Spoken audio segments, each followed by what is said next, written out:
রাত তখন 12:30। শীতের কুয়াশায় ঢাকা ছোট্ট স্টেশনটা যেন পৃথিবী থেকে বিচ্ছিন্ন। প্ল্যাটফর্মে একমাত্র বাতিটা টিমটিম করে জ্বলছে। দূরে কোথাও কুকুর ডেকে উঠছে মাঝে মাঝে। রাহুল শেষ ট্রেনটা ধরার জন্য দাঁড়িয়ে আছে। শহর থেকে কাজ ছেড়ে ফিরতে ফিরতে দেরি হয়ে গেছে। স্টেশনে আর কেউ নেই। টিকিট কাউন্টার বন্ধ, চায়ের দোকান বন্ধ, এমনকি স্টেশন মাস্টারের ঘরেও আলো নেই। হঠাৎ দূর থেকে ট্রেনের হুইসেল শোনা গেল। কুয়াশার ভেতর দিয়ে ধীরে ধীরে ট্রেনটা ঢুকল। আশ্চর্য, ট্রেনের সব কামরার আলো নিভে আছে, শুধু শেষের দিকের একটা কামরায় হালকা হলুদ আলো জ্বলছে। রাহুল একটু দ্বিধা করল, কিন্তু আর কোনো উপায় নেই। সে দ্রুত উঠে পড়ল সেই আলো জ্বলা কামরায়। ভেতরে ঢুকে সে থমকে দাঁড়ালো। পুরো কামরায় মাত্র একজন যাত্রী। সাদা শাড়ি পরা এক মহিলা জানলার পাশে বসে আছেন। মাথা নিচু, চুল মুখের ওপর ঝুলে আছে। ট্রেন ছাড়তেই কেমন একটা ঠান্ডা হাওয়া বইল কামরার ভেতর, অথচ জানলাগুলো সব বন্ধ। রাহুল ধীরে ধীরে বিপরীত সিটে বসল।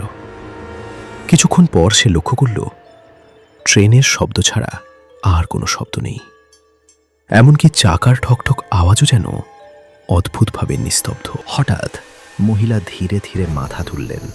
তার মুখ ফ্যাকাশে, চোখ দুটো অস্বাভাবিক বড়, ঠোঁটে অদ্ভুত হাসি। আপনি কোথায় নামবেন? মহিলা খুব নরম স্বরে জিজ্ঞেস করলেন। রাহুল গলা খাকারি দিয়ে বলল, শিমুলতলা। মহিলা একটু হেসে বললেন, এই ট্রেন কিন্তু সেখানে থামে না। রাহুল অবাক হয়ে বলল, কি বলছেন? এটা তো শেষ লোকাল ট্রেন। মহিলা আর কিছু বললেন না, শুধু জানলার বাইরে তাকালেন। রাহুল জানলার দিকে তাকিয়ে দেখল বাইরে কোনো স্টেশন নেই, কোনো আলো নেই, শুধু অন্ধকার। আর যেন ছায়ারা ট্রেনের সাথে দৌড়ছে। হঠাৎ ট্রেন ঝাঁকুনি দিয়ে থেমে গেল। লাউডস্পিকারে ভাঙা গলায় ঘোষণা ভেসে এলো, পরবর্তী স্টেশন শ্মশানঘাট। রাহুলের বুকের ভেতর কাঁপুনি শুরু হল। সে উঠে দরজার দিকে দৌড়ালে, কিন্তু দরজা খুলছে না। জানলাগুলোও বন্ধ। পেছন থেকে সেই মহিলার কণ্ঠ ভেসে এলো, 10 বছর আগে এই লাইনে একটা দুর্ঘটনা হয়েছিল। শেষ ট্রেনটা লাইনচ্যুত হয়েছিল, সব যাত্রী মারা যায়। রাহুল ধীরে ধীরে ঘুরে দাঁড়ালো। কামরায় এখন আর কেউ নেই। সাদা শাড়ির মহিলা উধাও, কিন্তু তার সিটে ভেজা কাদার ছাপ। আর একটা পুরনো ছেঁড়া টিকিট পড়ে আছে। টিকিটে তারিখ 10 বছর আগের আজকের দিন।